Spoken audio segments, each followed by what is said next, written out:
Eh bien, bonjour tout le monde. Bienvenue pour ce premier webinaire autour des IA. Je vais passer quelques secondes à me présenter avant d'attaquer le sujet. On a beaucoup de choses à dire aujourd'hui.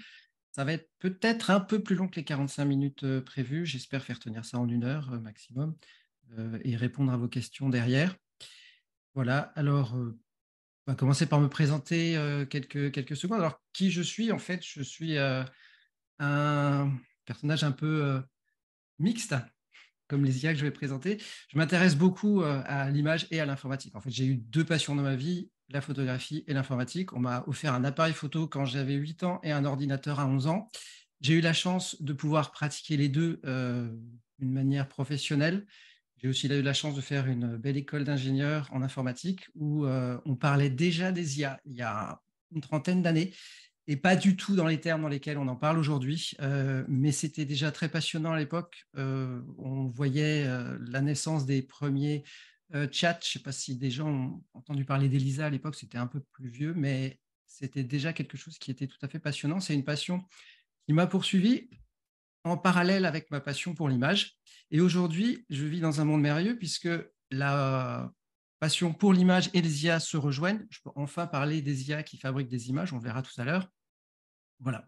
Donc, c'est une présentation un peu rapide. S'il y a des gens qui voudraient en savoir plus sur mon parcours, il y a ma page LinkedIn qui est disponible. Je répondrai à des questions éventuellement. On va commencer. Donc, la présentation est enregistrée. Il y a pas mal de slides sur lesquels je passerai peut-être un peu vite parce qu'elles sont avec du contenu. Si les gens sont intéressés, avec l'enregistrement, vous pourrez y accéder, faire des pauses, lire les contenus, etc. On fera aussi deux petites démos. Il y a des sondages qui devraient être lancés. Je ne sais pas si c'est le cas. Je devrais lancer des sondages. Je vous invite à y répondre. Notamment, je serais bien intéressé de savoir un petit peu comment vous vous situez tous sur la question des IA. Quel est le niveau que vous pensez avoir? Quel est le niveau de connaissance? Qu'est-ce que vous pensez savoir là-dessus? J'ai aussi une question sur l'utilisation que vous faites, quotidienne ou pas, des IA sur ChatGPT et Midjourney. Donc, si vous voulez bien répondre au sondage de façon à ce qu'on puisse un petit peu voir quelle est l'audience ici qui écoute ce webinaire. Voilà, merci.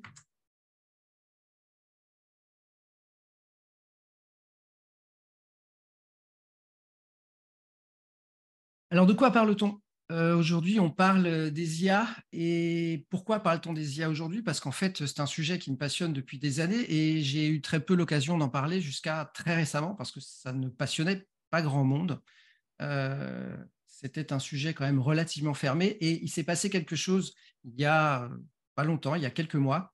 C'est l'arrivée de ChatGPT. Alors ChatGPT, pour donner une idée sur la vitesse à laquelle ce phénomène est arrivé, il a fallu 75 ans pour qu'il y ait 50 millions d'utilisateurs du téléphone, 2 ans et demi pour AOL, 3 ans et demi pour Facebook. Quand on parle des nouvelles technologies, là, on parle de 100 millions d'utilisateurs et on parle en mois. Spotify, c'était 55 mois.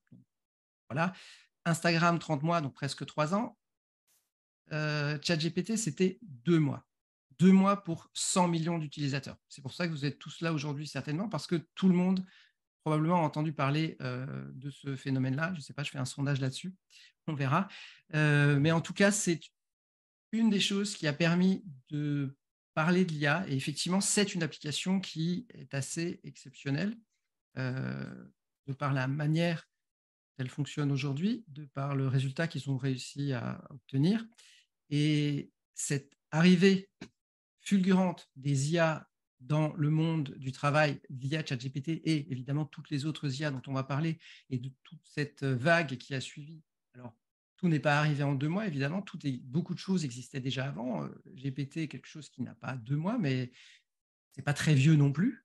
Il faut savoir que toutes les technologies aujourd'hui qui arrivent sur le marché, même si l'IA est quelque chose d'assez ancien, puisque sa première théorie date sérieusement des années 50, les technologies qui permettent les poussées qu'on a connues aujourd'hui sont assez récentes. Une des technologies principales, c'est les Transformers, ça date de 2017.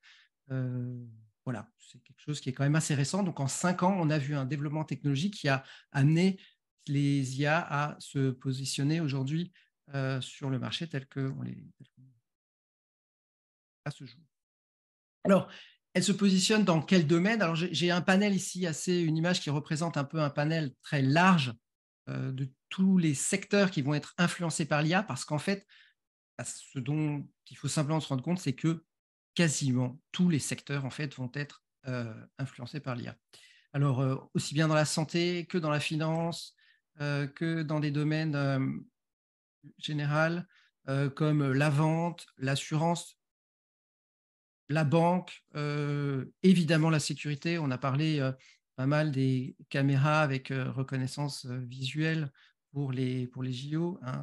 Tout ça sont des technologies qui viennent de l'IA, l'automatisation dans l'industrie, la robotique, le transport, les voitures autonomes. Alors, on nous promettait des voitures autonomes pour 2020. Évidemment, pour le moment, elles ne sont toujours pas sur le marché, mais elles devraient peut-être arriver bientôt. Et évidemment, dans le marketing aujourd'hui, où beaucoup de gens commencent à utiliser les outils de génération dont nous allons parler plus tard. Voilà. Donc, l'intelligence artificielle, déjà, il faut savoir que ça va toucher tout le monde. Si jusqu'à présent, on pouvait ignorer les effets dans son métier de l'intelligence artificielle, dans les prochaines années, je ne sais pas à quel délai, mais on va dire entre 3 et 5 ans, il est probable que tous les métiers seront fortement influencés, voire modifiés par l'arrivée des intelligences artificielles. Donc c'est une révolution globale. Elle va arriver au niveau mondial et pour tout le monde.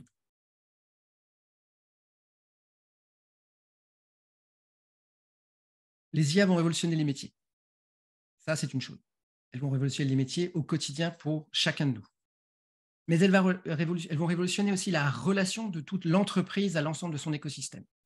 Qu'est-ce que j'entends par là? C'est-à-dire qu'il va y avoir une modification de la manière dont on travaille, nous, mais aussi, évidemment, de la manière dont les entreprises communiquent les unes avec les autres, leurs relations avec tout leur écosystème. Alors, pour illustrer ça de manière un peu plus précise, avec leurs fournisseurs, avec leurs clients et avec leurs data.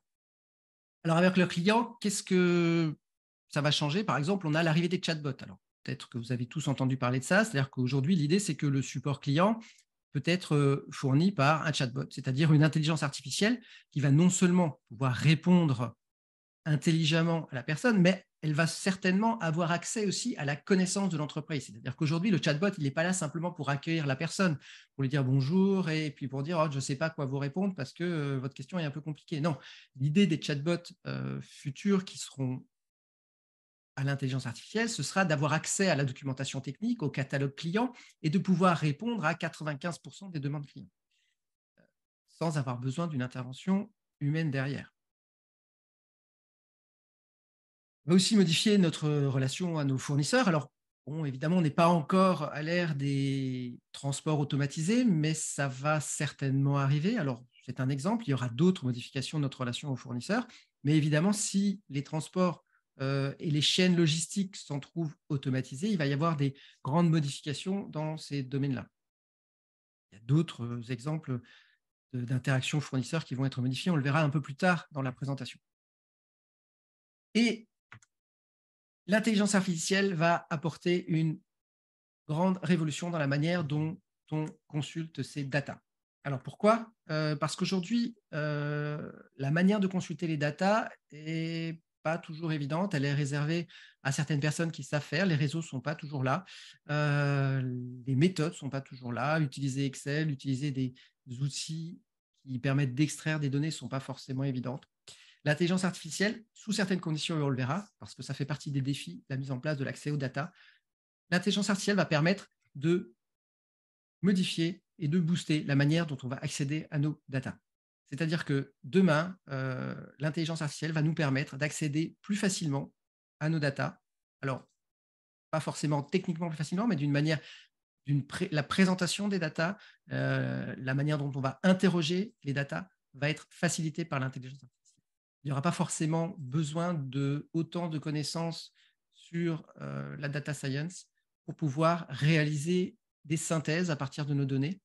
Et ça va modifier complètement la manière dont on peut interagir avec les données de l'entreprise.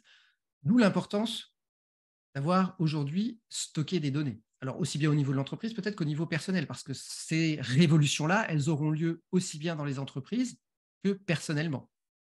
Et l'accès à nos datas, nos vieux documents, nos vieux mails, toute l'information qu'on a pu collecter durant toute une vie de travail pourra être complètement modifiée par l'intelligence artificielle. Alors évidemment, on parle aussi négativement de tous ces aspects-là.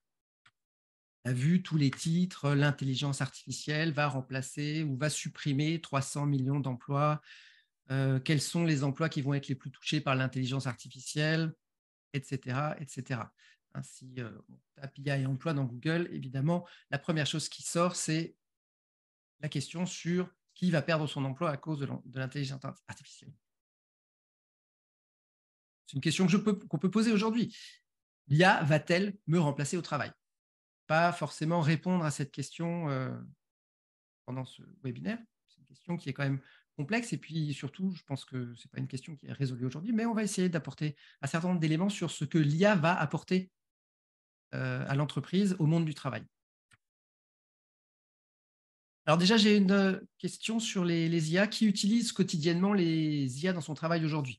Alors si je regarde un petit peu les sondages, est-ce qu'on a fait des sondages sur la connaissance de l'IA? Non, il n'a pas été lancé. Ah, on peut lancer le sondage sur la connaissance de l'IA. Voilà. Voilà, j'ai lancé un petit sondage sur votre connaissance de l'IA. Merci d'y répondre. Savoir un petit peu qui utilise l'IA aujourd'hui, quelle est votre connaissance, quelle connaissance estimez-vous avoir sur l'IA? Alors, on voit en temps réel un petit peu les choses évoluer parmi les participants. Alors, je vois que la plupart des gens estiment avoir une connaissance moyenne, faible ou très faible, et que seuls 2% des personnes ici estiment avoir une bonne connaissance des IA et de leur application. 41% une connaissance assez moyenne. Donc, ça veut dire que vous avez, pas tout à fait, on va dire pour un tiers, voire la moitié des personnes ici, peut-être déjà expérimenté des choses avec des IA. Et il y a quand même une bonne moitié qui estime avoir une connaissance faible, voire très faible sur les IA. Et c'est compréhensible, hein. Comme je le disais tout à l'heure, c'est quelque chose qui est arrivé dans le monde du travail comme une fusée. C'est-à-dire que pour la plupart des gens, on n'avait pas entendu parler des applications potentielles de l'IA dans notre métier avant il y a 6 mois. Et effectivement, moi, je l'ai vu ces dernières années quand j'essayais de parler autour de moi des bouleversements qu'allaient créer les IA, et je ne me doutais même pas de ce qui s'est passé ces derniers mois parce que c'était quelque chose dont personne, vraiment, je pense que personne ne pouvait le prédire, même au niveau d'OpenAI. Il y a des gens qui ont lancé ChatGPT, probablement pas prévu le succès que ça a eu. Quand je parlais de l'IA autour de moi et des applications possibles, du fait que les IA, dans, je disais, les 10 prochaines années, allaient modifier un petit peu tous notre quotidien au travail, les gens me regardaient en disant oui, oui, peut-être. Enfin, ne voyais pas trop de quoi je parlais. Donc là, on se rend compte que voilà, une bonne moitié, un bon tiers des personnes estiment qu'ils ont déjà acquis un certain nombre d'expériences, petites expériences moyennes avec les IA, et donc peut-être les utilisent déjà plus ou moins quotidiennement. Voilà. On avait fait un autre sondage sur les types d'IA. Alors voilà, on verra la suite plus tard. Bien. Alors, notre présentation va s'articuler en 3 axes. D'abord, je vais parler des types d'IA dans un sens que j'entends, qui est sur les IA actuellement utilisées, les enjeux et les métamorphoses dans le monde du travail, et enfin, une dernière partie sur les défis de l'intégration de l'IA dans le monde du travail. Alors, on va commencer par les types d'IA. Alors, je ne vais pas vous parler aujourd'hui du grand débat sur les AGI, sur les IA générales et sur l'intelligence générale, etc., dont on peut voir un débat à gauche et à droite, de décider si un jour il y aura une intelligence artificielle générale. Je rappelle, ceux qui ne savent pas, que quand on parle d'intelligence artificielle générale, on parle d'une intelligence qui serait capable de raisonner, avoir une conscience, avoir quelque chose qui s'approcherait de l'intelligence humaine. Aujourd'hui, on va parler concrètement plutôt des types d'IA qui existent aujourd'hui, qui sont utilisables, et selon une certaine classification que je vais vous présenter ici. Voilà. Donc, on va parler des types d'IA et de leur impact sur les organisations. Les premières IA dont je voudrais parler, évidemment, c'est encore une fois celles qui ont le plus marqué ces derniers mois, ce sont les IA génératives. Ce sont les IA qui servent à générer du contenu. Alors, quel type de contenu? Alors, on a bien sûr les chatbots qui rentrent dans ce cadre-là. Elles vont générer éventuellement des images. On a des IA qui vont permettre de générer des images. Je vais vous montrer un petit exemple tout à l'heure. Mais on a aussi des IA qui permettent de générer de la voix. C'est-à-dire qu'aujourd'hui, avec l'intelligence artificielle, on sait recréer la voix d'une personne à partir d'un enregistrement. On a des IA qui commencent à générer de la vidéo. Alors, on avait vu des deepfakes avec des vidéos il y a déjà l'année dernière.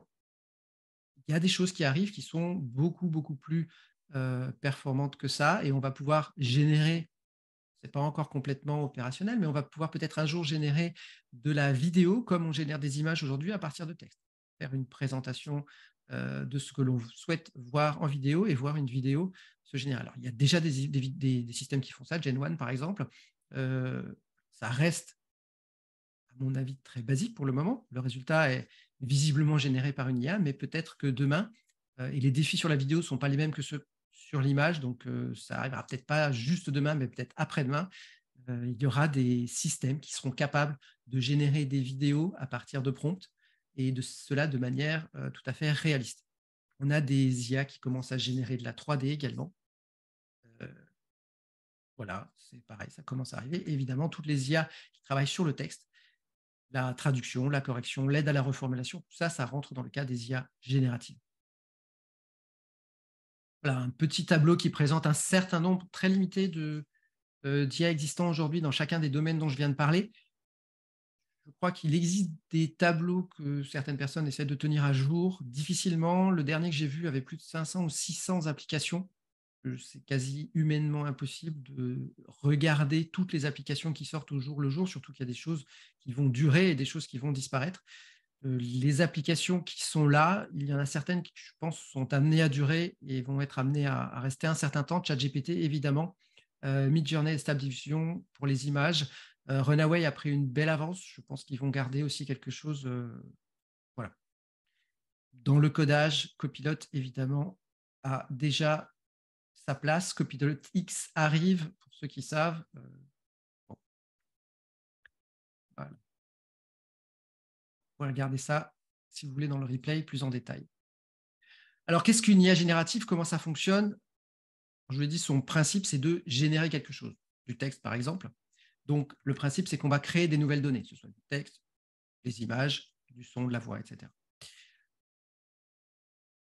Toutes ces IA génératives, la plupart des IA aujourd'hui, sont basées sur des processus dits d'apprentissage. J'aime bien insister sur le fait que les IA apprennent. C'est important, je trouve, au niveau du vocabulaire, de comprendre que les IA ne stockent pas d'informations, mais elles apprennent de ce avec quoi on les nourrit.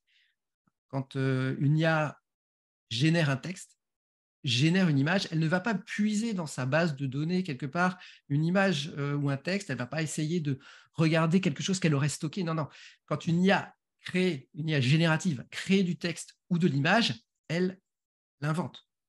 Elle l'invente à partir de l'apprentissage qu'elle a eu. Elle l'invente à partir du bruit. C'est-à-dire qu'en général, on lui fournit une base aléatoire, une seed, un germe, donc qui est par exemple une image complètement aléatoire faite de bruit. Et à partir de ce bruit-là, elle va essayer de deviner ce que pourrait être l'image en question en fonction, par exemple, d'un prompt.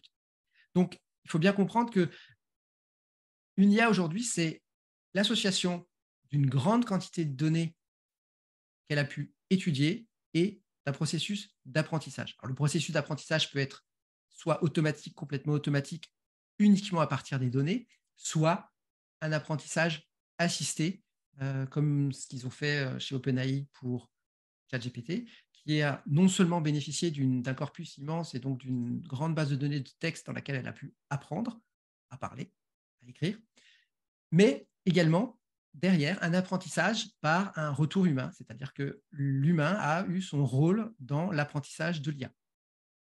Et l'IA, après ça, c'est on va dire une entité mathématique. C'est pas un stockage de données, c'est une suite de chiffres, une grande suite de chiffres qui vont constituer l'intelligence de l'IA. Donc, on ne peut pas dire que l'IA stocke de l'information au sens d'une base de données. Hein. Elle régénère l'information qu'elle a apprise au moment où on lui demande. Donc, pour faire ça, évidemment, il faut lui donner une grande quantité de données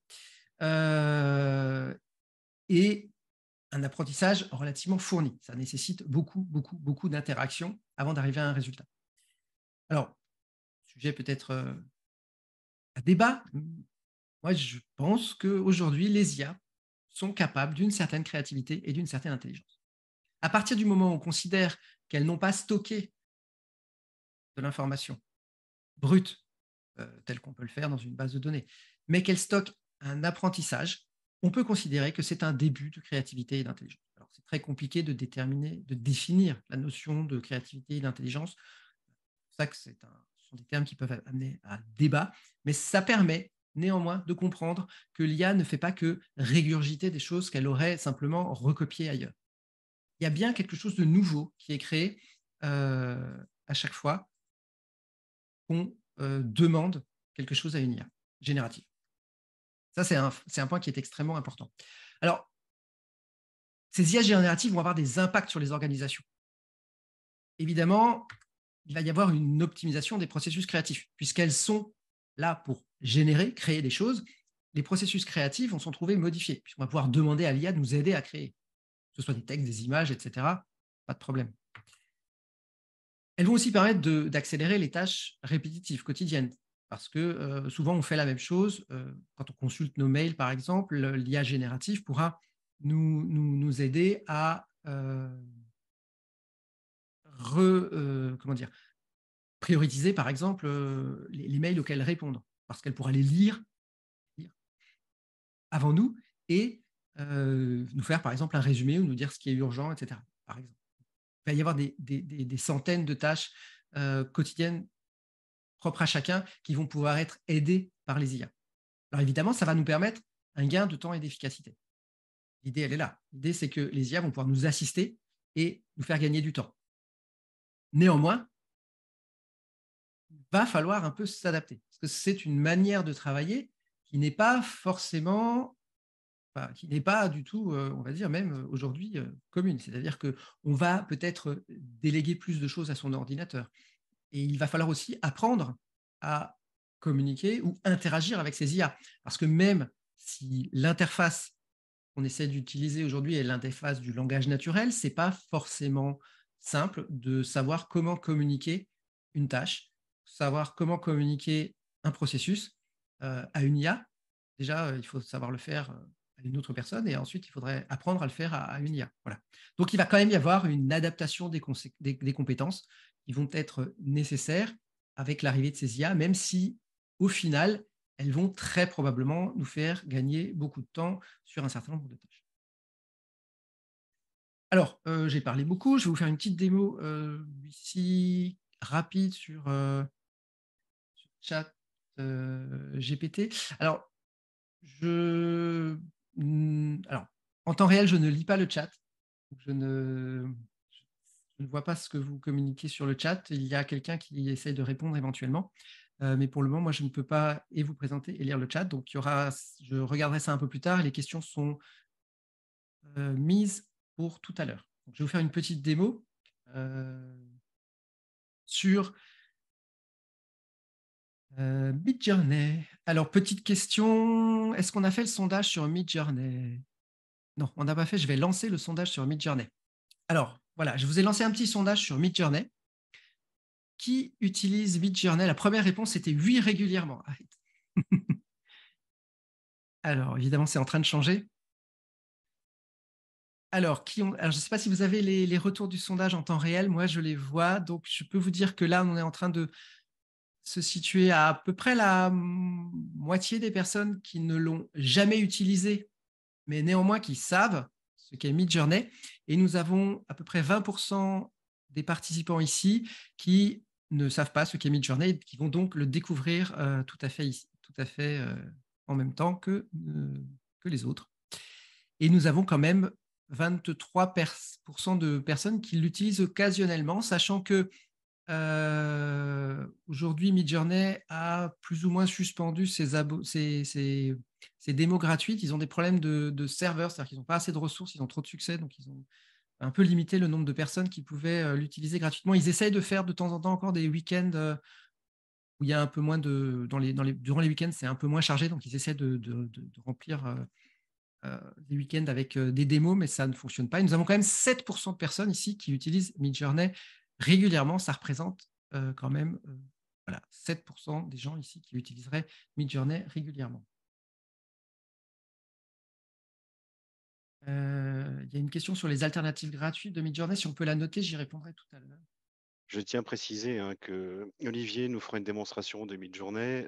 Il n'y a pas de trucage, c'est une démo entièrement en temps réel, en live, et sans aucun trucage ni préparation en avance. Enfin, j'ai préparé les questions avant, mais l'IA fonctionne comme ça. Alors, je vais faire un partage. Voilà.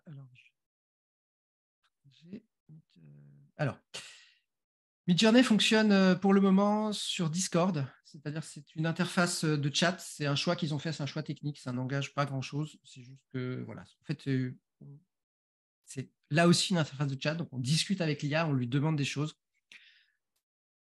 Donc, simplement, on va commencer par lui poser un certain nombre de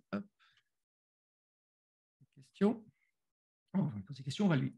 Alors là, j'ai essayé avec Ziggurat. Alors, on va lui demander d'imaginer quelque chose. Donc, le principe de Midjourney, c'est qu'on a une interface chat, donc on interagit avec elle en lui envoyant des prompts via le chat et un certain nombre de commandes. La commande de base, c'est imagine. Donc, on va lui demander d'imaginer quelque chose. Donc, la première chose que je vais lui demander d'imaginer, c'est un chat.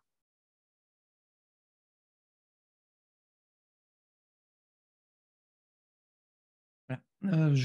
Donc, on lui demande d'imaginer un chat. Elle communique en anglais. J'ai rajouté un certain nombre de petits paramètres derrière. Vous avez le timing ici en temps réel. Donc, là, les Américains sont pas encore réveillés, donc ça devrait aller assez vite. Vous voyez qu'elle commence à imaginer à partir de quelque chose qui n'a pas de forme, c'est du bruit au départ. Et à partir de là, elle va commencer à construire des images. Je ne sais pas si vous voyez bien en temps réel les choses qui se passent. Donc l'image se construit, on lui a demandé d'imaginer un chat et elle nous imagine des photos de chats. Parce que je lui ai demandé d'imaginer plutôt quelque chose qui ressemble à des photos. Si on ne précise pas le paramètre RAW sur la version 5.1, elle va commencer à avoir une imagination beaucoup plus débordante. Et probablement, vous voyez au-dessus avec ce que j'avais demandé pour Ziggurat, hein, elle commence à imaginer des choses un peu plus créatives, peut-être, je ne sais pas. Alors évidemment, on est bien d'accord que tout ça, ça vient des données qu'elle a pu absorber.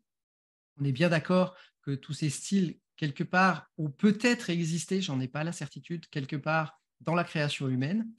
Par contre, il faut bien comprendre qu'aucune de ces images probablement n'existe réellement. La chance qu'une de ces images soit quasiment la même que celle qui existerait, aurait été faite par un être humain, est bien plus faible que celle de gagner au loto. Donc là, toutes ces images sont complètement originales. Vous assurez, enfin, je suis quasiment sûr à 99,99999% de chances que toutes ces images sont plus ou moins originales. Voilà, alors elle est capable d'imaginer des choses plus précises, on peut lui demander des choses plus précises. Donc, par exemple, ici, je vais lui demander une photographie d'une famille qui se tient debout avec un chien, dans un style peut-être plus photographique et un peu moins imaginatif avec le paramètre RAW. Et je vais faire la même chose sans le paramètre RAW, de façon à lui laisser un peu plus de liberté d'imagination. Voilà.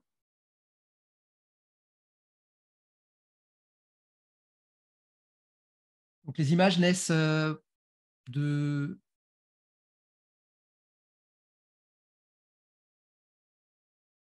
Voilà, il y a une question sur les modèles économiques de ces outils. Donc là, Midjourney, c'est par abonnement. Midjourney est une société qui est entièrement financée par son fondateur. Il a mis l'argent qu'il avait de côté dedans.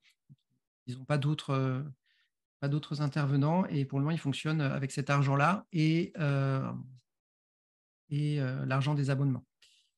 C'est pour ça d'ailleurs qu'ils limitent le nombre d'accès gratuits parce qu'ils ont des ressources, on va dire, plus ou moins limitées. Enfin, elles sont en train de s'étendre au fur et à mesure de l'utilisation. On pourra reparler de la question des droits à l'image un peu plus tard. C'est une question qui est complexe. Aujourd'hui, elle n'est pas tranchée. Il n'y a pas de décision de justice là-dessus. Donc, tant qu'il n'y a pas de loi ni de décision de justice, aujourd'hui, il n'y a pas de, il y a pas de réelle réponse à cette question. La seule réponse que je peux donner, c'est que Midjourney ne réclame aucun droit sur les images. Voilà. Tant qu'aucune juridiction ne se sera prononcée sur cette question, pour le moment, on ne peut pas répondre à cette question. Je fais juste un petit aparté concernant les questions que vous posez dans le système de questions-réponses. On répondra à ces questions dans le temps imparti en fin de webinaire. Oui, j'essaie de. Si je vois des choses auxquelles je peux répondre au fur et à mesure, je... Alors, on va lui demander d'être un peu plus. Alors là, vous avez vu donc les deux versions, hein, la version un peu plus standard et la version un peu plus imaginative, on va dire. Je vais lui demander d'imaginer d'autres choses, des choses un peu.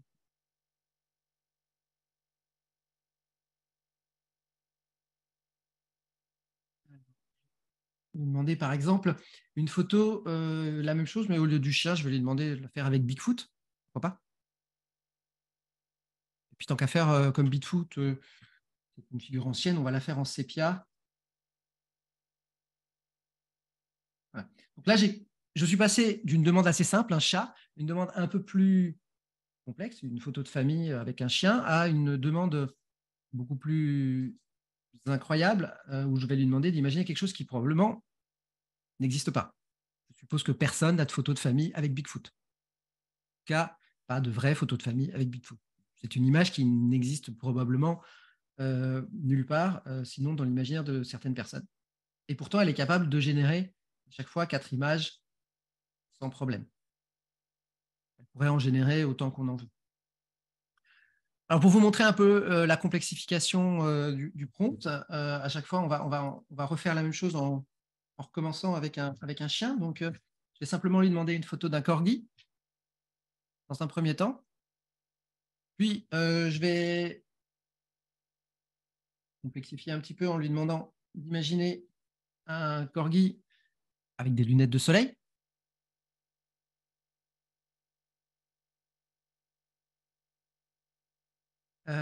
Puis, un corgi avec des lunettes de soleil et un chapeau. Alors, vous voyez que ce n'est pas forcément parce que la première a été demandée en premier qu'elle sort en premier. C'est un pool et donc, voilà, on ne sait pas trop dans quel ordre se sont pris les requêtes, mais c'est asynchrone de toute façon.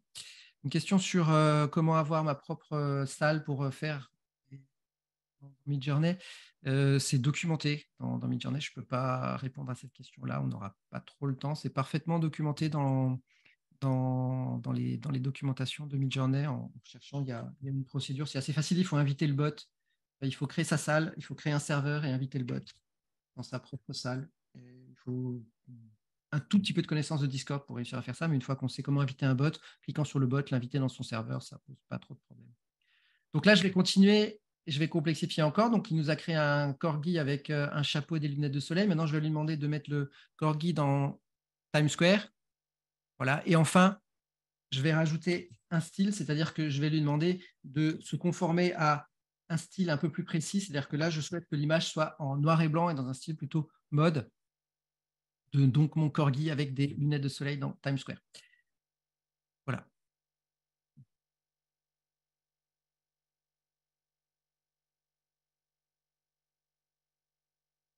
Je vais montrer rapidement quelques autres exemples. Je vais les lancer juste pour montrer un petit peu ce qu'elle est capable de faire. On repassera derrière. Vous voyez que ça génère en temps réel. J'ai un maximum de 3 images générées en même temps. Ensuite, elles seront mises en stand-by. Elles seront générées au fur et à mesure.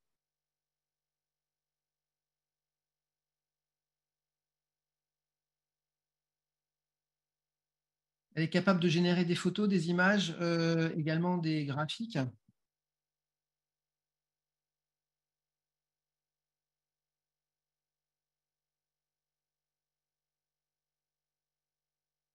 En complexifiant le prompt, on peut arriver à des choses. Voilà.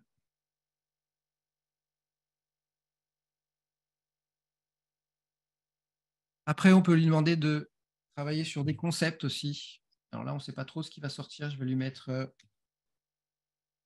Time is passing quickly. Le temps passe trop vite et évidemment, nous avons déjà bien avancé et j'ai encore beaucoup de choses à vous dire. Donc, on va laisser Midjourney travailler et je vais repartir dans ma présentation.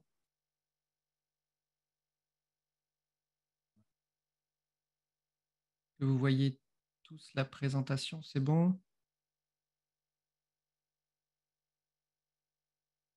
Le V5.1, c'est la version à utiliser. Il y a plusieurs versions dans Midjourney et donc je vous demande d'utiliser la version 5.1 qui est la toute dernière. C'est optionnel puisque c'est la version par défaut, mais je l'utilise quand même. Tout le monde voit ma présentation ou pas? C'est bon? Oui, tout le monde a voir. Alors, Midjourney, c'est un exemple. Il y a d'autres IA génératives d'images. Ça a été fait avec une autre technique. C'est une publicité qui est parue en Inde. L'idée autour de ça, c'est qu'on a appris à l'intelligence artificielle à créer des portraits des personnes en donnant des photos des personnes. Olivier, je te coupe, on ne voit pas ta présentation, on est toujours sur Midjourney. Alors, pourquoi est-ce que...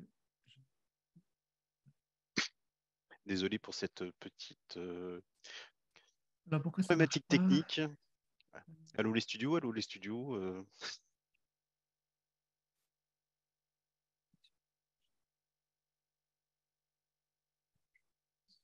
Là, ça va mieux. Oui, ça va mieux. J'ai un retour. Donc, je disais que ça, c'est une publicité qui est parue en Inde, qui a été faite par une agence indienne. Ils ont donné à l'IA donc des portraits, des photos des différents founders qu'on voit ici, et les images ont été générées à partir de l'IA qui avait appris à générer donc des images des différentes personnes qu'on avait nourries. Voilà. Alors, on a parlé des IA génératives, je voudrais parler des IA analytiques rapidement, parce que c'est une autre type d'IA dont j'aimerais bien parler et dont on parle beaucoup moins. C'est toutes les IA qui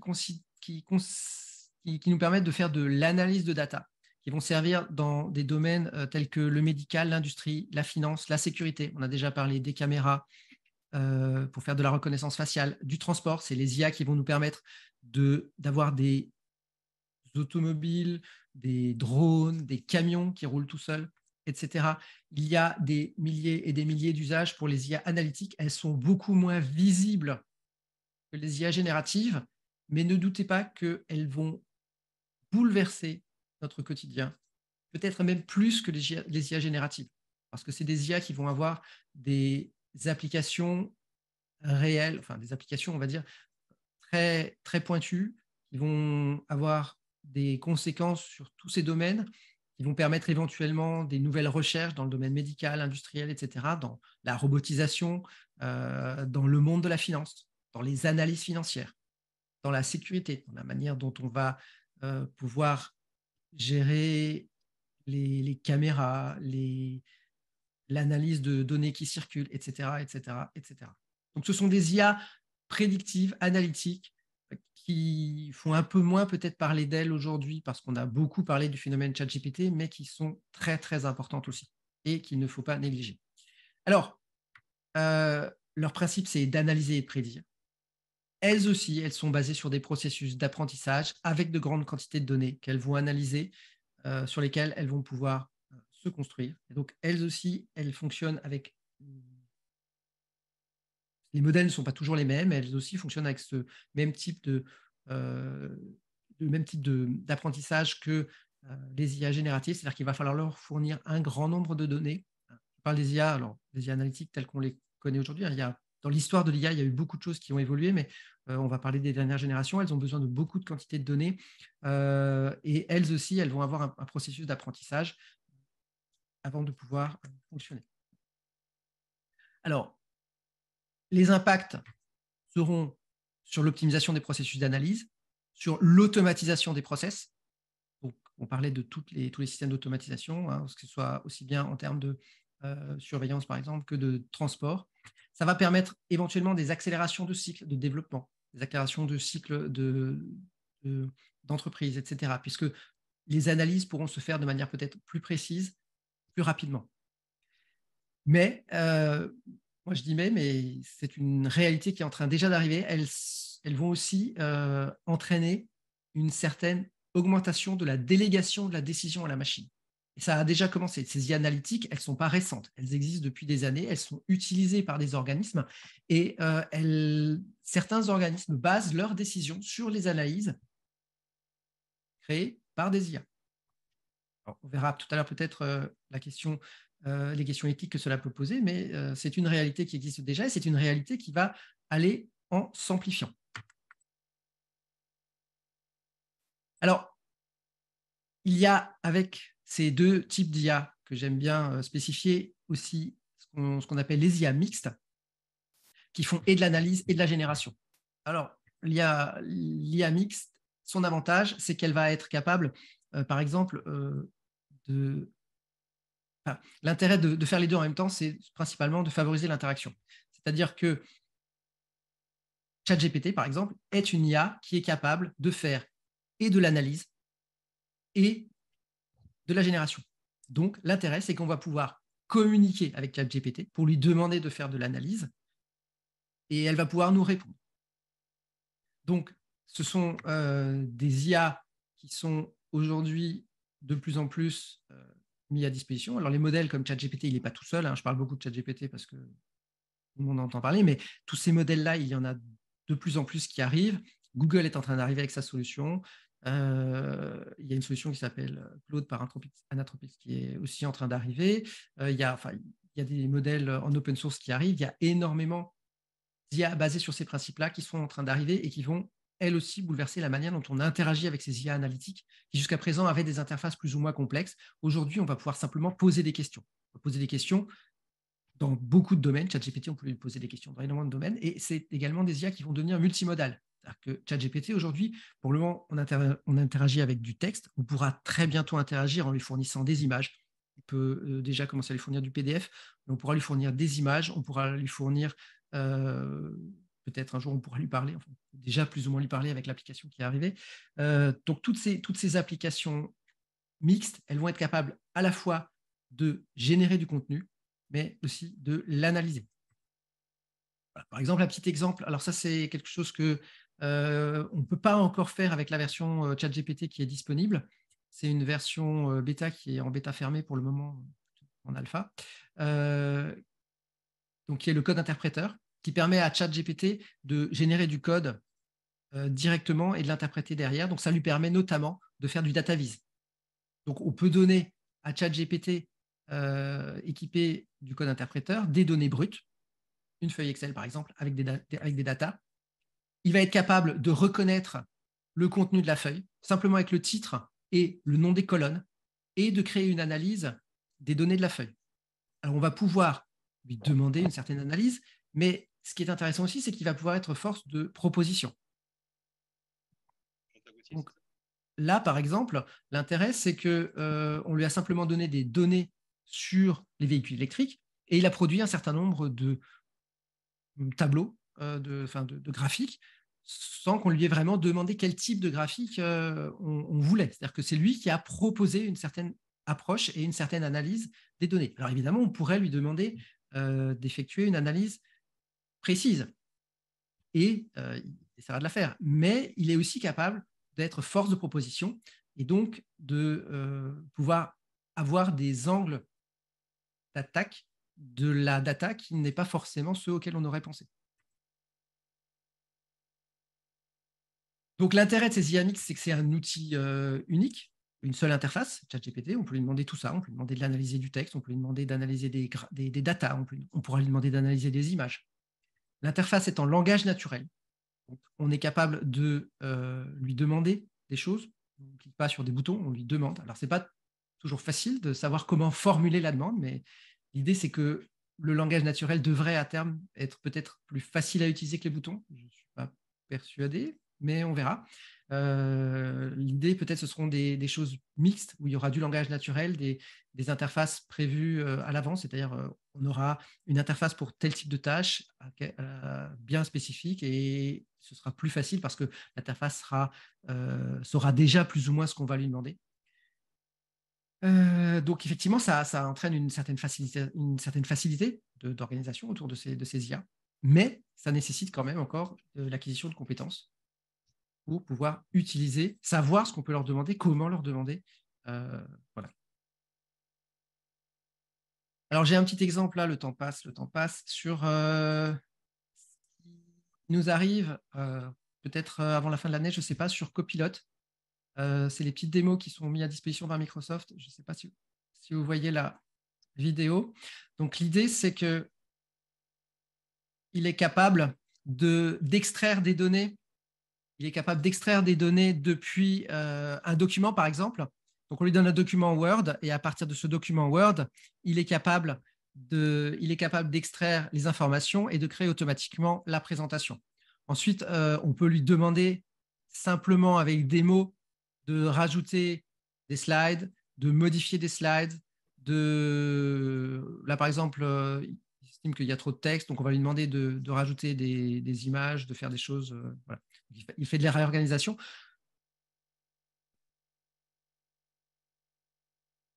Voilà. Donc ça, c'est tout ce que nous prévoit Microsoft, c'est-à-dire une intégration de toutes nos données avec les outils Microsoft. Je vous encourage à aller regarder aussi éventuellement les présentations sur Excel, où là aussi, on a un peu comme ce qui se passe avec Copilot, hein, où Excel est capable de nous faire du data viz simplement en lui demandant, il n'y a plus besoin d'écrire de formule. En gros, c'est simplement avec une demande d'analyse que Excel va pouvoir fournir des données. Et Outlook, pareil, il va y avoir une intégration avec nos mails. L'idée de Microsoft, c'est une intégration totale avec les datas disponibles via les outils Microsoft, bien sûr Azure pour les entreprises ou OneDrive pour les particuliers. Et donc de permettre d'accéder à toutes ces données et de répondre à des questions qui intègrent toutes ces données. Et c'est là où est la force de ces IA, c'est qu'elles vont être capables d'aller piocher un petit peu à gauche et à droite de l'information pour en créer une synthèse ou pour répondre à une question. C'est ça qui est fondamental avec ces nouveaux outils, c'est si elles ont accès à de la data, elles vont devenir encore plus intelligentes que ce qu'elles sont aujourd'hui. Alors, plus efficaces, intelligentes, peut-être compliqué à utiliser, mais en tout cas plus efficaces que ce qu'elles sont aujourd'hui.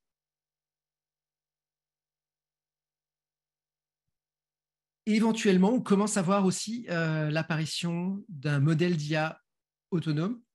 Alors, quand on parle d'IA autonome aujourd'hui, on va parler principalement d'agents autonomes. On ne parle pas encore d'AGI, d'intelligence complète qui serait capable de penser par elle-même, mais d'agents qui seraient capables de trouver des tâches en fonction d'un projet. C'est-à-dire qu'on va lui fournir un objectif, on va leur fournir un objectif, et à partir de ces objectifs, elle va essayer de déterminer quelles sont les tâches nécessaires pour arriver à cet objectif et de réaliser les tâches toutes seules. Alors, ces IA sont encore vraiment au stade de développement. C'est des concepts qui sont hyper intéressants, qui sont en train d'arriver. Les agents, on les voit de plus en plus. J'espère que j'aurai peut-être la chance de faire une présentation d'ici quelques semaines sur ce sujet-là, qui est assez passionnant. Pour le moment, ce sont des proof of concept. C'est quelque chose qui arrive. Si ça vous intéresse, pour aller regarder un petit peu ce qui se passe autour de AutoGPT, Baby AGI ou Camel, par exemple, qui sont premières IA autour de ce domaine-là. Il y en a beaucoup d'autres. C'est un domaine assez prometteur où justement l'idée c'est qu'on confie non plus simplement, c'est plus nous qui donnons des tâches spécifiques à l'IA, mais c'est l'IA qui va elle-même déterminer les tâches dont elle a besoin pour remplir une mission. Alors, on va passer assez rapidement, parce qu'on est court, sur les deux dernières parties qui sont quand même importantes, mais qui seront peut-être un peu plus rapides à passer. Donc, les enjeux et les métamorphoses. Il va y avoir évidemment des grandes transformations. On a vu, hein, les IA vont influencer tous les domaines, donc toutes les entreprises vont se trouver transformées. C'est inévitable. À quelle échéance, je ne sais pas. Est-ce que c'est 3 ans, 5 ans, 10 ans c'est difficile à dire aujourd'hui vu la vitesse à laquelle les choses évoluent. Ce qui est sûr, c'est que les choses vont modifier complètement le paysage de l'entreprise tel qu'on le connaît aujourd'hui. Alors évidemment, ça pose des questions sur l'éthique et la sécurité. J'ai eu un certain nombre de questions sur les droits. Il y a des questions sur les biais. On a vu tout à l'heure aussi que quand on déléguait à l'IA des décisions, ça pouvait poser ça pourra poser un certain nombre de questions. Il y a des questions de sécurité, parce que on parle beaucoup d'accès à la data, c'est-à-dire que pour que l'IA soit efficace, il faut qu'elle ait accès à la data. Qu'est-ce qu'entraîne cet accès à la data? Mais ça va créer aussi des opportunités pour l'entreprise. Alors, Concernant excuse-moi Olivier, je te coupe, mais concernant justement l'implication et les enjeux et les conséquences, je propose qu'on lance le sondage sur l'implication d'entreprise pour avoir un retour de nos auditeurs. oui, tout à fait. Voilà, je vous propose de répondre sur l'implication en fait dans votre entreprise. Est-ce que vous pensez être concerné par l'utilisation de l'IA? Est-ce que vous êtes en train d'explorer les possibilités? Est-ce que vous êtes impliqué dans certains domaines? Comme ça va permettre à Olivier de pouvoir ajuster par rapport aux enjeux et conséquences une réponse par rapport à votre retour. Alors,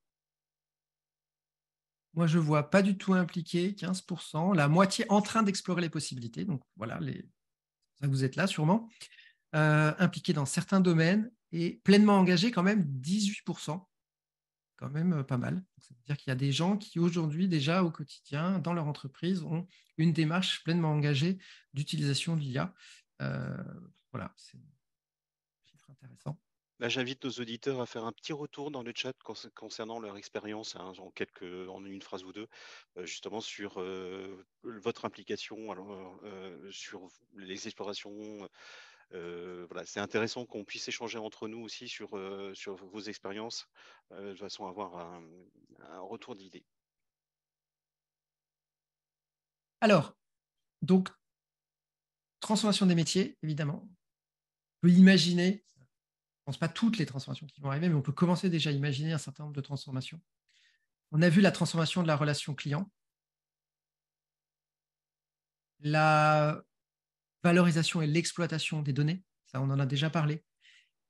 Il va y avoir évidemment un rôle clé des managers et des RH dans cette transition parce que aujourd'hui, afin de motiver, de lancer une entreprise dans ces transformations qui vont être importantes, les managers et les RH vont évidemment avoir un rôle clé. Et on a vu, il y aura des modifications et des transformations dans les modes de déplacement et de distribution des produits. Là aussi, dans des conséquences, dans des dimensions qu'on ne peut pas encore évaluer aujourd'hui, mais qui sont certainement très importantes. Une chose est sûre, c'est que les IA seront disruptives dans un premier temps pour les entreprises qui offrent des services, en particulier les services intellectuels, car elles sont déjà aujourd'hui plus rapides, meilleures et moins chères. On le voit arriver déjà rapidement dans les conséquences de l'arrivée des premières IA sur le marché. Et il y a déjà un certain nombre d'entreprises qui en subissent, je ne sais pas si on peut dire comme ça, mais les conséquences. Et donc, il est important de prendre la dimension de ce qui est en train de se passer. Un exemple ici, c'est l'exemple de Chegg, qui est une entreprise qui fournit du service pour la pédagogie. Voilà. Ils ont fait des très bons résultats et pourtant, leur action s'est écroulée. Pourquoi? Parce que le PDG a dit le jour de la publication des résultats qu'effectivement, ChatGPT aurait des implications et les AI auraient des implications sur leur métier. Le simple fait d'admettre le fait que les AI vont avoir une implication sur le métier a fait que l'action a chuté en une journée de quasiment 50%. Alors, les gens sont inquiets, ça montre une certaine inquiétude, donc c'est pour ça que c'est important le discours autour de ces nouvelles technologies. Il y a dans ce genre quand on voit ce genre de réaction, on sent évidemment une certaine inquiétude autour des IA. Il y a des choses intéressantes aussi. Par exemple, ici, nous avons Walmart qui a décidé d'utiliser une IA pour négocier avec ses fournisseurs. Donc, en fait, l'idée, c'était que c'était l'IA qui allait mener les négociations avec les fournisseurs. Alors, qu'est-ce qui s'est passé? Ils ont réussi à économiser 3%. 3% pour Walmart, c'est beaucoup d'argent. Beaucoup, beaucoup d'argent. Mais ce qui est le plus fou, moi, je trouve, dans cette histoire, c'est que les fournisseurs ont dit, parce qu'on leur a posé la question derrière, qu'ils ont préféré, pour les 3/4, négocier avec une IA plutôt que de négocier avec une personne. Voilà. Ça vaut ce que ça vaut. C'est un exemple. Mais voilà, d'un côté, Walmart a réussi à économiser 3%. De l'autre côté, les fournisseurs ont trouvé ça plus simple de communiquer avec une IA qu'avec une personne. Je ne sais pas où ça va aller, mais en tout cas, c'est significatif sur ce qui est en train de se passer. Donc, c'est une technologie qui va profondément modifier notre mode de vie. Et il est encore temps d'orienter sa trajectoire, de limiter les abus et d'obtenir des résultats les plus largement bénéfiques. Effectivement, c'est Anna McAndrew qui dit ça, hein, qui travaille chez OpenAI. L'idée, c'est que les questions d'éthique, vu la vitesse à laquelle on va, c'est aujourd'hui qu'il faut se les poser pour l'avenir. Les questions de savoir ce qu'on veut en faire, c'est aujourd'hui qu'il faut se poser ces questions, pas dans 10 ans, quand l'AI sera complètement intégrée à nos processus et à nos vies. Donc les questions, c'est important de les poser aujourd'hui, c'est important de participer au débat, quel que soit votre avis sur la question. Hein, on peut avoir des avis très partagés sur la question. L'important, c'est que c'est aujourd'hui que ça se passe et pas demain. Toutes ces questions-là, elles vont être débattues aujourd'hui. Les questions de droit, les questions d'éthique, elles vont être débattues aujourd'hui et c'est important que chacun donne sa voix sur ces questions-là. Voilà, donc ces questions, elles sont diverses. Hein. Il y a des questions de responsabilité face au biais d'entraînement. On l'avait vu, hein, si les IA sont utilisées pour prendre ou aider à la décision, il est important de limiter les biais. Alors quand on parle de biais, hein, on parlait de biais divers. Hein. Il y avait par exemple une IA qui était utilisée aux États-Unis pour accorder des aides sociales pour des soins.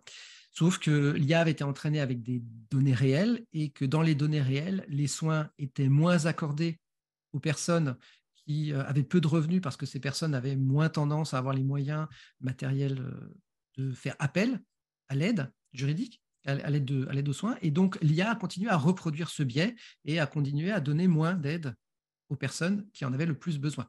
Donc, c'est important de vraiment vérifier quand on utilise une IA quels peuvent être les biais qui auraient été introduits pendant l'entraînement de cette IA.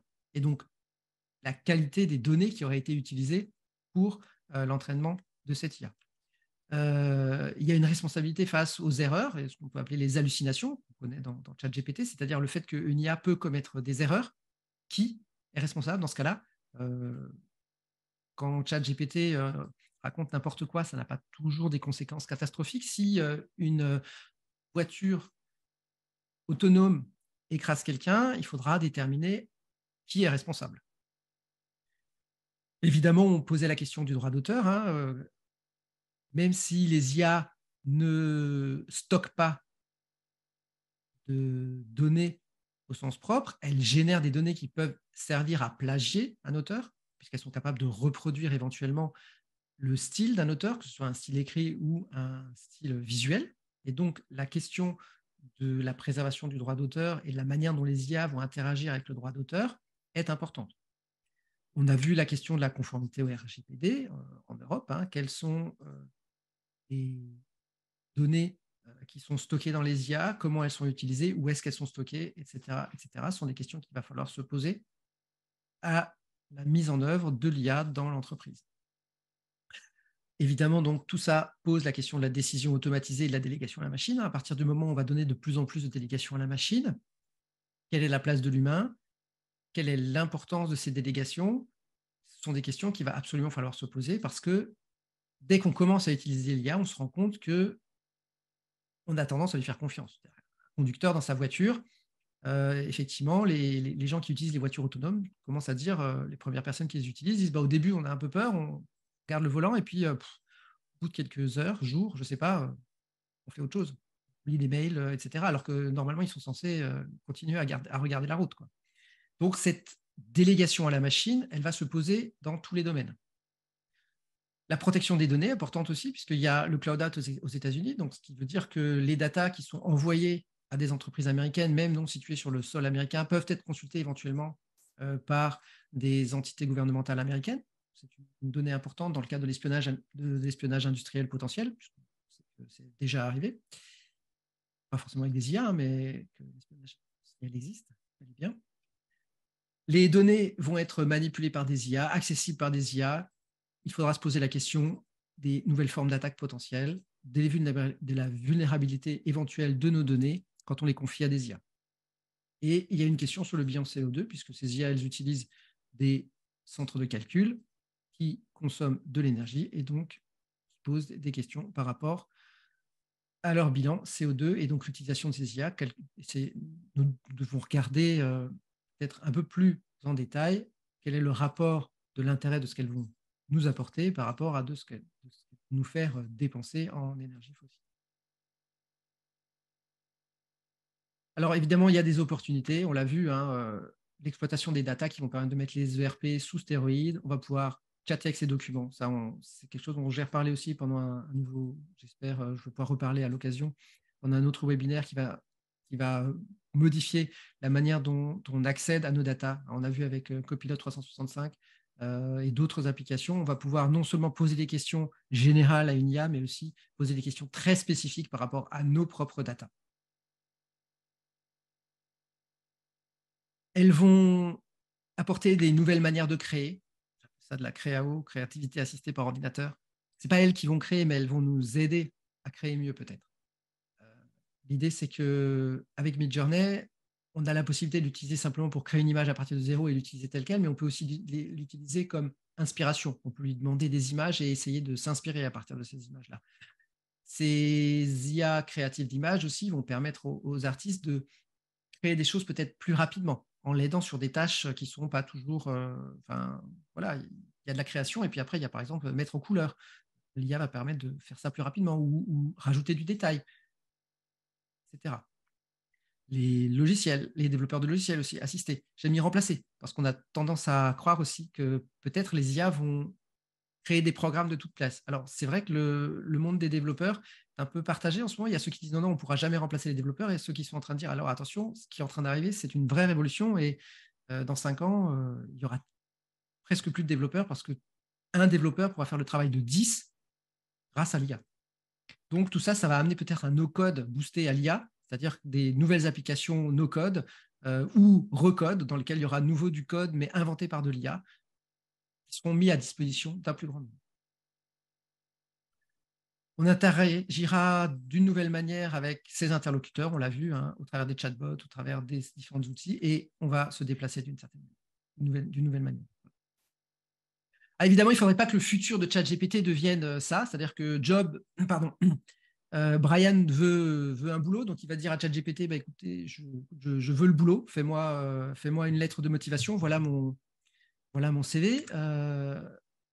ChatGPT va faire une lettre, et puis au retour, à l'arrivée, les RH qui vont recevoir le mail vont le passer dans ChatGPT, et ChatGPT va répondre Brian veut le boulot, avec le CV 6 juin. Il ne faudrait pas que la communication à travers des IA passe dans les deux sens. Évidemment, si l'IA génère quelque chose, il faut que ce soit à destination d'un être humain. Si l'IA génère quelque chose et que c'est lu derrière par une autre IA, c'est peut-être pas nécessaire de perdre du carbone à faire générer quelque chose par une IA pour que derrière, elle soit juste simplement réinterprétée par une autre IA. Peut-être qu'il y a plus simple en matière de communication. OK. Alors, on a déjà largement dépassé le planning. Est-ce que vous voulez voir des choses sur ChatGPT, ou est-ce que tout le monde a déjà vu? Je pose la question sur le.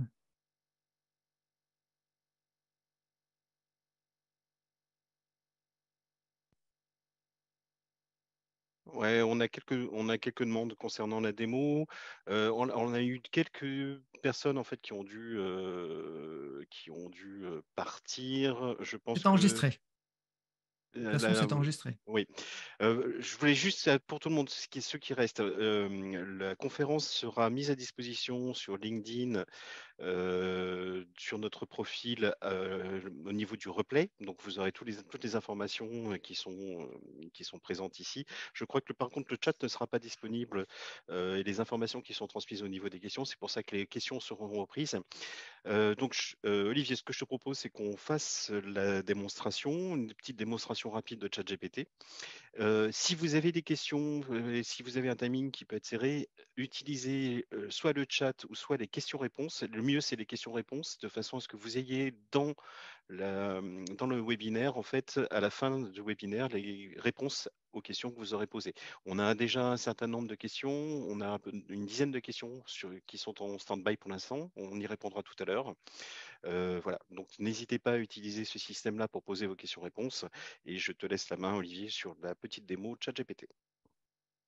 Et merci. Alors, on va faire une petite démonstration de ChatGPT à la demande générale. Je vais donc partager.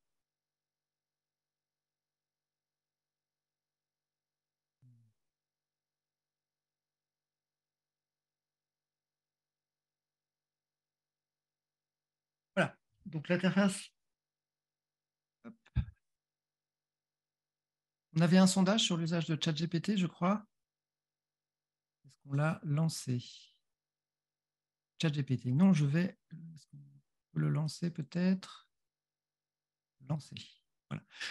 Alors, petit sondage sur l'utilisation de ChatGPT. Qui utilise régulièrement, occasionnellement, jamais utilisé, et je ne sais pas ce qu'est ChatGPT. Voilà. Donc, ChatGPT, c'est un chatbot. L'idée de ChatGPT, c'est que c'est un chatbot intelligent.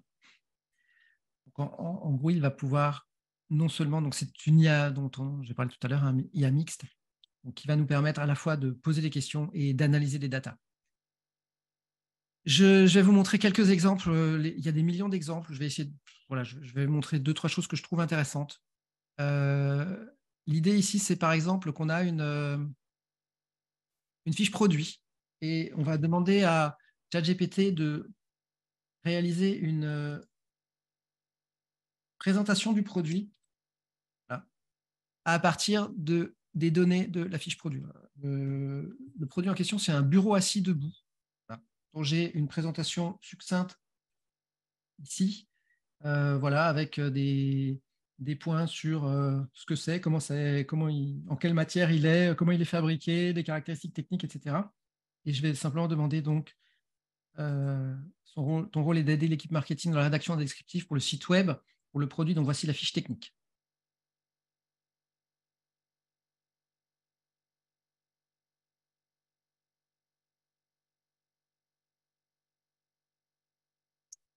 Hop. Alors là, il rédige quelque chose. Alors je suis sur une version 3.5. On va passer en GPT-4. Peut-être tout le monde n'a pas pu tester GPT-4 encore, qui est une version alors plus petite, plus efficace sur certaines questions. Hop, ici, la réponse sera probablement pas la même. Sera de toute façon pas la même, mais probablement pas formulée de la même manière non plus. Et la réponse sera plus lente aussi. GPT-4 est beaucoup plus lent et limité, puisque c'est toujours une bêta, hein, je rappelle. Donc, pour le moment, il ne génère pas à la même vitesse, hein, vous avez vu. Donc, vous avez deux modèles qui sont complètement différents, GPT 3.5 et GPT-4. Voilà. Donc, à partir de cette description ici, qui est très synthétique, il arrive à nous créer un texte qui est beaucoup plus marketing. Renouvelez votre espace de travail avec notre bureau assis debout, tout en un, conçu pour favoriser le mouvement et le bien-être au bureau. Ce meuble modulable vous permet d'adopter une variété de positions assises ou debout tout au long de la journée.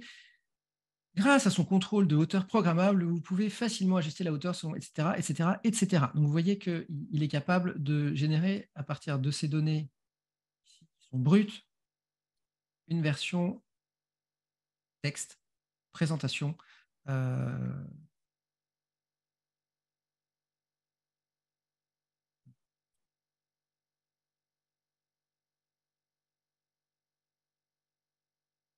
Il insiste sur la garantie, etc.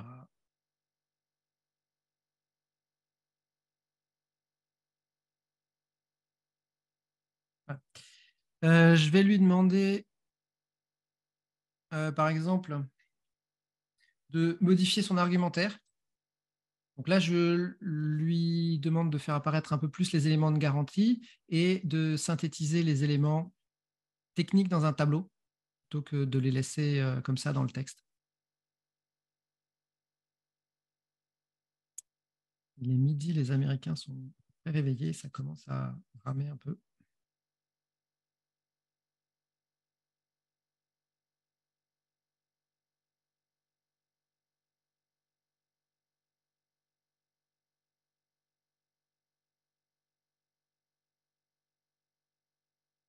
Donc, vous voyez, il génère au fur et à mesure, hein, les données. Donc, c'est du texte généré à la volée en fonction du contexte. On aura l'occasion peut-être une autre fois de faire quelque chose plus spécifiquement sur ChatGPT, de parler de comment il fonctionne, de ses limites. Encore une fois, j'insiste sur le fait que ces données, il les produit au fur et à mesure, il les invente au fur et à mesure. Il les invente comment? À partir de données statistiques sur le langage qui lui ont permis d'apprendre à parler et d'instructions qu'il a reçues. J'insiste sur le fait un point important, on dit souvent que ChatGPT, c'est juste une machine à prédire les mots suivants. Oui, c'est une machine à prédire le mot suivant. On est tous un peu des machines à prédire les mots suivants. L'idée, c'est que on le prédit en fonction du contexte. Et ça, il sait le faire. C'est-à-dire, il sait créer un texte, il sait prédire ce qu'il va dire derrière en fonction du contexte et surtout de ce qu'on lui a appris. Et ça, c'est une notion qui est quand même importante et qu'on oublie souvent, c'est que ChatGPT, contrairement à GPT-3, donc au modèle précédent, a eu une phase d'apprentissage par des humains. Et il change complètement, ça change complètement la manière dont il répond par rapport à des modèles comme ce qu'on avait l'habitude l'année dernière avec GPT-3, par exemple. Si je lui colle simplement, maintenant qu'il a compris un peu le principe, je peux juste lui coller une petite description comme ça et il va comprendre que de toute façon, je lui demande la même chose. C'est-à-dire qu'en fait, en gros, je lui ai demandé de faire une description ici à partir d'aider l'équipe marketing. Il sait qu'il est en train de faire ça. On est dans le contexte, c'est-à-dire que là, il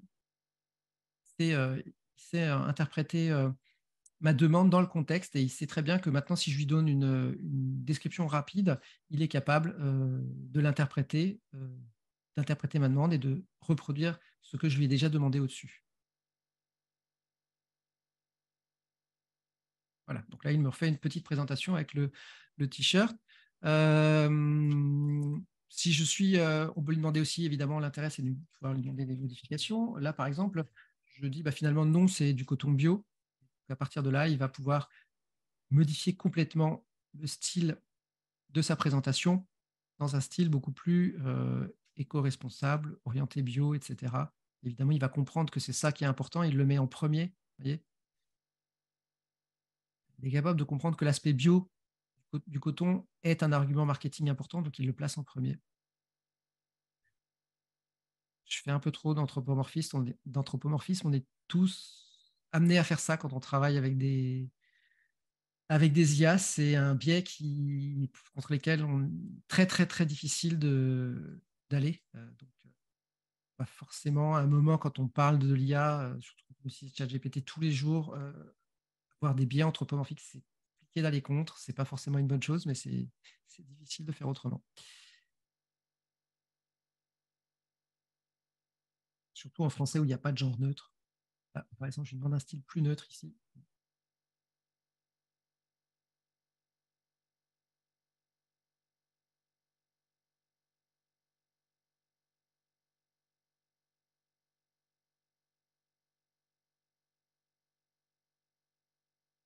Alors, ça, je pense que peut-être beaucoup de gens avaient déjà vu ce type d'usage. On peut faire l'inverse aussi. C'est-à-dire qu'on peut lui donner, par exemple, une description, il va être capable d'extraire une fiche technique. Pour lui donner, bon, ce n'est pas forcément intéressant. Enfin, voilà, à partir de la description, si on lui donnait cette description, il serait capable de réextraire éventuellement une fiche technique. L'inverse est possible aussi. Donc là, il fait de l'analyse au sens de ce qu'on disait tout à l'heure. Je vais vous montrer une autre petite démonstration avec des choses que peut-être, pareil, vous n'avez pas forcément eu l'occasion de voir. Il y a une version dans laquelle il est capable d'accéder le web.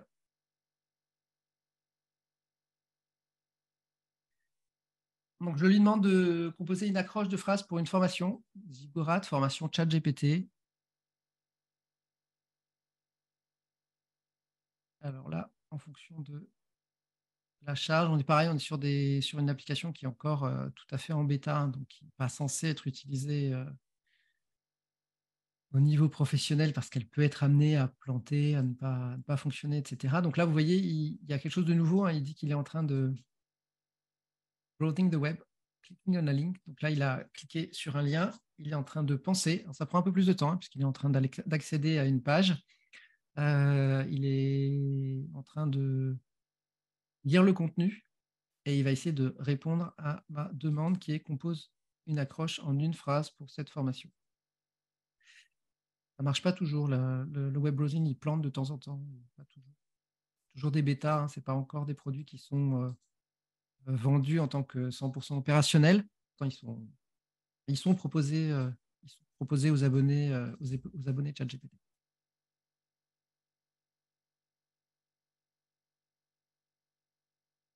Alors pour les fichiers Excel, Alors, il est capable de lire une page web, mais pour le fichier Excel, en gros, il vaudra mieux attendre d'avoir la version de code interpréteur qui a une fonction qui permet d'uploader directement des données CSV. Donc ça va arriver. C'est toujours en alpha. Moi, je n'ai même pas accès en bêta pour le moment. Donc, les données Excel dans ChatGPT, c'est au programme, c'est prévu, c'est pour bientôt. C'est pas encore 100% opérationnel. Là, il a du mal, visiblement. Soit on va les faire recommencer. Le problème, c'est qu'en fait, ils accèdent à partir de leur serveur et ils sont souvent surchargés.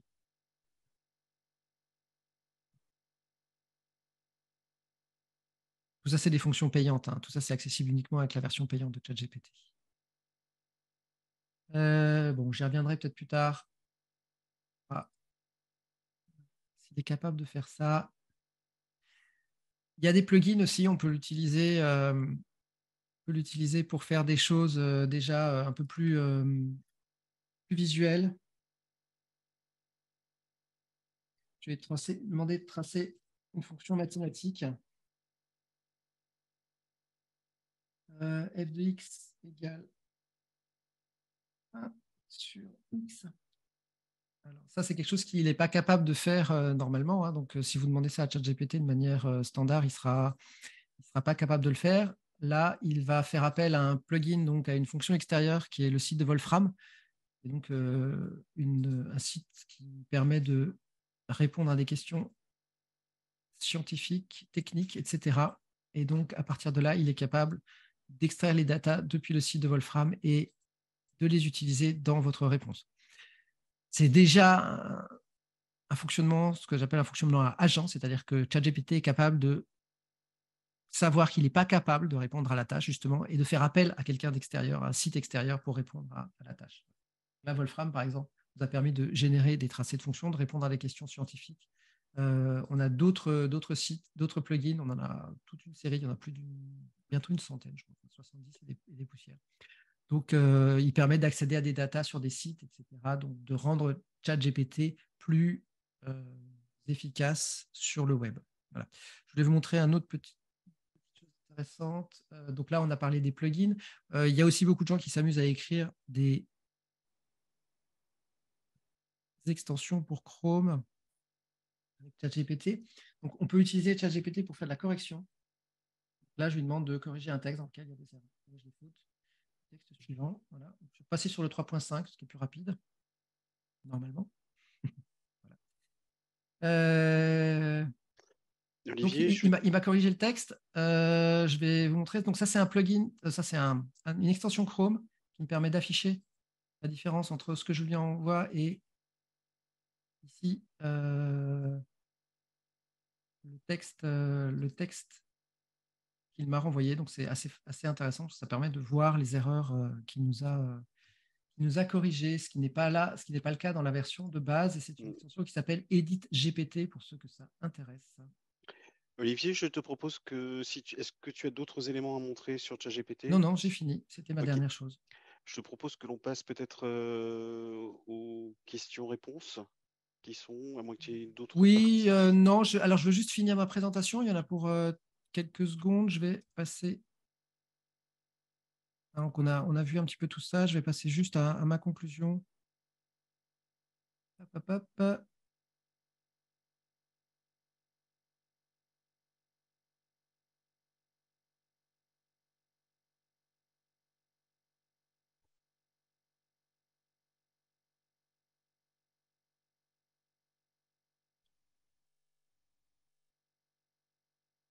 Là, je vais passer à la conclusion. Hop.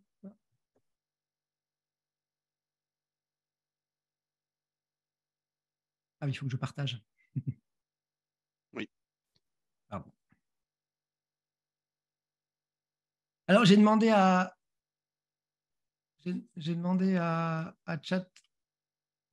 ChatGPT de me faire une analyse SWOT de l'utilisation de l'IA en entreprise. Donc, en gros, de répondre un petit peu à différents éléments que j'ai essayé de vous fournir aujourd'hui. Je vais passer rapidement les slides. Vous pourrez les lire sur le replay. Et en gros, je lui ai demandé ça après avoir conçu la présentation. Et en gros, il dit beaucoup de choses que je vous ai dit aujourd'hui sur les forces et les faiblesses, l'efficacité, sur la nécessité des décisions fondées sur les données, etc. Vous pourrez lire ça plus au calme. C'est assez intéressant de voir que la synthèse qu'il en fait est assez proche quand même de ce que j'ai pu vous livrer aujourd'hui. On pourrait poser pour regarder un petit peu ce qu'il raconte. Donc la question c'est, est-ce que l'IA va me remplacer au travail? La question qu'on s'est posée au début, est-ce que c'est possible? Je ne sais pas si l'IA va vous remplacer ou va me remplacer au travail, mais une chose est sûre, ça j'en suis persuadé, que si l'IA ne vous remplace pas, alors une personne qui utilise l'IA le fera. Donc il est nécessaire de se préparer au futur dès aujourd'hui, parce que le futur, c'est déjà aujourd'hui avec les IA, c'est arrivé très très vite, et ça, c'est vraiment la chose dont je voudrais qu'on soit tous conscients. Il va falloir que on prenne la mesure de la vitesse à laquelle tout ça est en train d'arriver. C'est probablement en train d'arriver plus vite que toutes les décisions légales qui vont être prises autour de tout ça, d'ailleurs, ce qui pose un vrai problème. Mais le futur, c'est déjà aujourd'hui, et il va falloir nous former sur ces questions-là, il va falloir rester vigilant, il va falloir rester proactif au quotidien sur ces questions, de façon à ne pas se laisser déborder, à ne pas se laisser dépasser, car tout est en train d'aller extrêmement vite et de plus en plus vite. Voilà. Je vous remercie. On va faire une séance de questions-réponses. J'espère que ça a pu vous éclairer sur un petit peu le monde de l'IA aujourd'hui dans l'entreprise. Voilà, j'ai essayé de faire quelque chose d'assez synthétique. On n'a jamais assez de temps, malheureusement. C'est des questions qui sont passionnantes et sur lesquelles il y a énormément de choses à dire. J'espère qu'on sera amené à se retrouver à d'autres moments, soit sous forme de webinaire, soit sous forme de discussion. On est en train de réfléchir sur ces questions-là, soit en formation. Voilà. Donc, n'hésitez pas, je vais essayer de répondre à quelques questions. Alors, je vais juste répondre à une question d'un auditeur, Pierre Gelet, qui nous pose la question comment apprendre dès maintenant à s'en servir. Nous offrons en tant que Ziggurat des cursus de formation, notamment sur ChatGPT, sur Midjourney, sur AutoGPT, sur tous les critères qui concernent l'IA. Donc, je vous invite à consulter notre catalogue pour voir notre offre de formation dans ces domaines-là. Et vous aurez le plaisir de participer à des formations avec Olivier, justement sur ChatGPT, puisque c'est notre formateur qui va animer nos formations sur ChatGPT et sur Midjourney. Alors, les premières questions, j'avais de Philippe Lemonnier, capable de créativité immense, quid de la propriété intellectuelle autour des contenus générés, textes, photos, vidéos, etc. Tu avais plus ou moins répondu à cette question, je crois.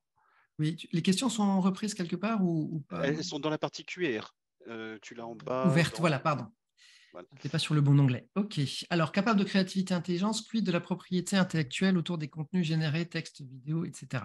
C'est une question épineuse, complexe. Je ne suis pas juriste et même les juristes aujourd'hui auront du mal à répondre vu qu'il n'y a pas de décision réelle aujourd'hui sur la question. Il va y avoir à prendre en compte un certain nombre d'éléments dont je vous parlais tout à l'heure. Il y a différents éléments sur ce qu'est une IA, c'est-à-dire que l'IA, elle va d'abord avoir besoin de grandes quantités de données pour apprendre. Donc, j'insiste sur le fait qu'elle apprend sur ces données, elle n'engrange pas des données, elle ne copie pas de données, elle apprend. C'est-à-dire que l'IA, factuellement, c'est au final une suite de chiffres qui n'a rien à voir avec qui n'a rien à voir avec les données d'origine. C'est juste des poids dans un tableau qui vont lui permettre de réfléchir. Voilà, donc, pour simplifier.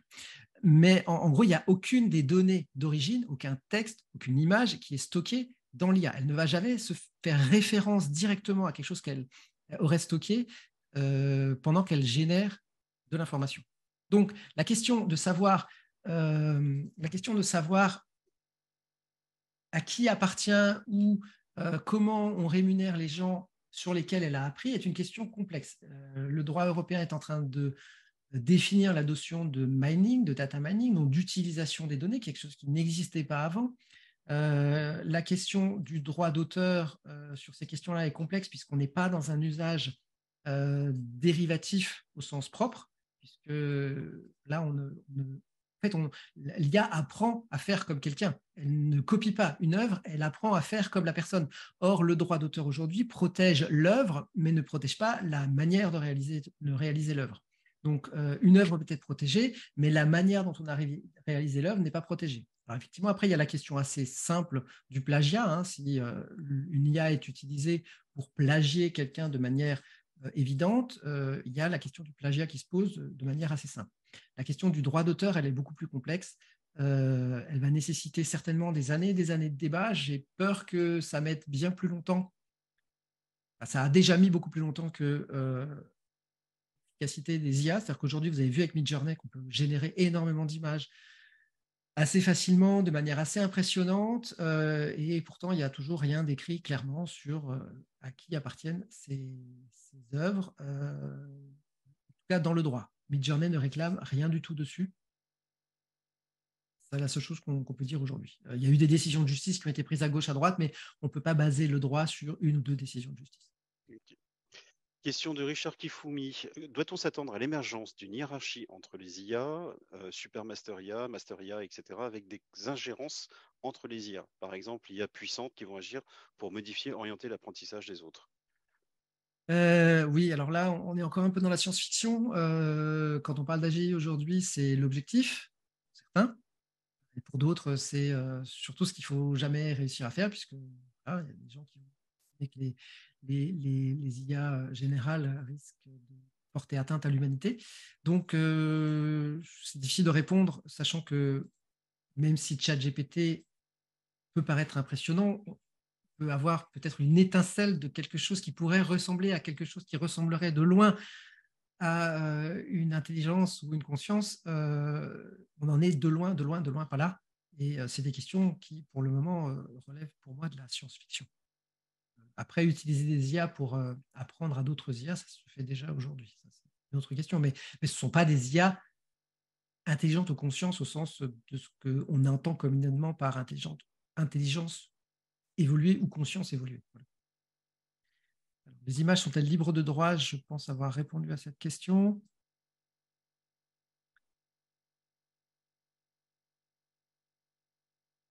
Bonjour, j'ai un abonnement payant 30 € à Midjourney. Ah oui, donc la question sur la room de Midjourney, j'avais déjà plus ou moins Oui, répondu. Y il y a-t-il des avait. lois encadrant l'IA? J'ai aussi plus ou moins répondu sur le fait que pour le moment, il n'y a pas de loi. Elles sont en train d'être écrites. Et je ne sais pas combien de temps elles vont mettre pour être écrites. Mais Alors, c'est une question fondamentale. j'ai aussi une question d'Arzur Kawissin qui était: la réponse de l'IA varie-t-elle selon la personne, le lieu ou celui qui pose la question? C'est-à-dire qu'il y a-t-il des métadatas qui sont enregistrés et qui peuvent modifier la réponse? Alors, la question, c'est l'IA. L'IA, ça veut dire ChatGPT? Je pense que c'est plus générique, c'est-à-dire, par exemple, est-ce qu'on peut avoir une réponse différente sur un prompt, différente aux États-Unis ou en Europe?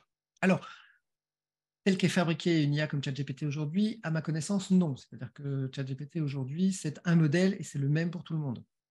La volonté de Altman, tel qu'il en a parlé, là, on parle d'OpenAI uniquement, et il a été, il peut changer d'avis, hein, mais de ce que j'en ai entendu, de ce qu'il a dit, c'est que il envisageait effectivement la possibilité de mettre à disposition des modèles différents en fonction des différentes lois des différents États, s'il y avait des nécessités là-dessus. C'est une possibilité en fonction éventuellement des différents alignements possibles. Il pourrait exister des IA différentes en fonction du lieu ou de la personne qui interrogerait l'IA. Pour le moment, ce n'est pas le cas. Là, ça pose, ça pose en fait une problématique qui pourrait rebondir sur un autre webinaire, qui est le biais qu'induit les IA sur un modèle européen ou occidental d'analyse et d'intelligence qui est proposé ou imposé à tout le monde. Mais ce sera un autre sujet de conversation plus tard. Vaste sujet. Reste sujet. Est-il possible de lui demander un graphique sur la méthode ADI? Pas tout. Donc, je vais demander à ChatGPT ce qu'est Adi.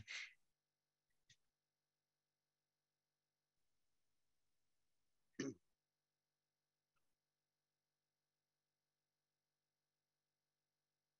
demande à ChatGPT qu'est-ce que la méthode ADDIE.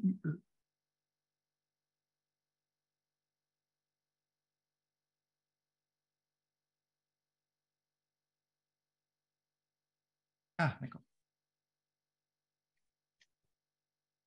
Alors, des graphes, il peut en créer aujourd'hui avec les plugins. Il y a d'autres manières de lui demander de générer des graphes. En fait, pour lui, il génère du texte. S'il y a des choses qu'on peut... comment dire, il y a des interpréteurs de graphes qui peuvent être utilisés. On peut lui demander de générer du code pour ces interpréteurs-là. Donc, effectivement... Donc, c'était la question de Stéphanie. Quel pays est le plus avancé en IA analytique? La France? Euh, alors, c'est pas du tout ironique comme réponse. On a de très très bons chercheurs en France. On a de très belles entreprises. On a un très beau terreau autour de l'IA en France. Tout le monde parle des États-Unis beaucoup. Il y a vraiment vraiment des gens extraordinaires ici qui travaillent dans ce domaine-là depuis des années. Voilà. Plus avancé, je ne sais pas. Simplement pour répondre à cette question, il ne faut pas oublier qu'ici, on a des ressources en France qui ne sont pas négligeables dans ce domaine-là. Les États-Unis ont forcément une avance là-dessus dans certains domaines de par de leur aspect cosmopolite, c'est-à-dire qu'en fait, il y a beaucoup de chercheurs de l'IA qui sont des Français ou des Indiens expatriés aux États-Unis dans ce domaine-là. Donc voilà, il y a de l'avance effectivement au niveau marketing des États-Unis. L'Europe n'est pas forcément en retard, par contre, on ne fasse pas les mêmes erreurs qu'on a fait avec l'Internet, c'est tout. Autre question de Yassamiri. Y a-t-il des lois encadrant les IA? Tu as déjà répondu plus Il y succinctement a, à il y cette a- question. il y a le cadre général pour le moment, pas de loi spécifique. L'Europe est en train de mettre en place un pacte. Ouais, ça, c'est une question qui est toujours ouverte et pour l'instant, on n'a pas la réponse. Alors, sur les avancées d'Adobe en matière d'IA, notamment de Firefly, là, on peut répondre rapidement, très rapidement sur le fait qu'il faut voir les bêtas, je pense, hein, Olivier. Oui, de toute façon, si on veut voir à quoi ressemble Firefly, il faut les regarder. Voilà. Pour l'instant, c'est en Ou, cours su- de ou développement. suivre un cours sur les IA génératives. Voilà. C'est en cours de développement, donc vous allez retrouver ça voilà, c'est encore ouvert. On peut pas dire, on peut pas juger pour l'instant des outils. Alors attends, Je vous invite à tu télécharger as sauté la quelques bêta. questions, je crois, non? Non, je suis toujours Olivier Marchand, la première. Ah oui, pardon. Ah oui, tu les effaces au fur et à mesure, d'accord. Donc voilà. Le site officiel de ChatGPT, du moins 4 plateformes utilisées, c'est Alors, ChatGPT, c'est chat OpenAI, chat.openai, je crois. Je vais vérifier. Oui, c'est déjà chat.openai.com, ça c'est le site officiel. On peut l'utiliser. Il y a une application maintenant, officiellement, il y a des applications iOS depuis la semaine dernière. Mm. Je ne crois pas qu'il y ait d'application. Je ne sais pas s'il y a une application Android pour le moment. Je sais pas. Donc, en tout cas, sur le site web, hein, utilisation sur le site web, usage mobile possible aussi de la version du site web. Ok. Peut-il dessiner le modèle? Alors là, par contre, la question n'est pas suffisamment Je suis désolé, je ne précise. comprends pas la question. Voilà, désolé. Aucun contrôle législatif n'a pour l'instant été mis en place pour limiter l'usage des IA génératives. On a aussi répondu à cette question. Non, pas de contrôle en dehors de l'application potentielle du RGPD avec la lenteur et ça, ce que ça implique. Hein. Il y a l'exemple de l'Italie qui a essayé de dire que donc, OpenAI n'était pas conforme au RGPD. La réponse d'OpenAI à cette non-conformité potentielle, puisque l'Italie ne faisait que souligner un certain nombre de points, ouvrant sous un certain délai à certaines conséquences. La réponse d'OpenAI, ça a été immédiatement de couper l'accès au service, qui a permis d'ouvrir des débats entre l'Italie et OpenAI, et le service a ouvert au bout d'un mois sans beaucoup de modifications.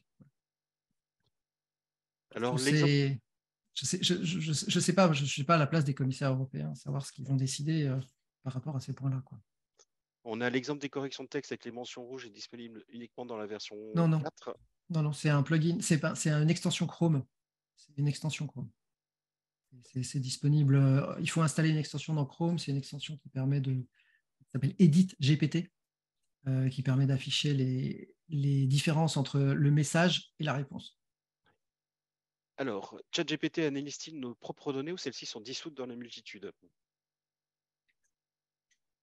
C'est la question que posait, c'est la question qui est posée au niveau du RGPD, c'est compliqué à répondre. Alors, ce qu'il faut savoir, c'est qu'il y a alors, une des réponses qui a été faite, alors je ne sais pas si c'est suite à l'affaire de l'Italie, mais en tout cas, ça a suivi, c'est la possibilité plus facile d'opt-out sur l'utilisation des données fournies à ChatGPT dans l'apprentissage futur des modèles.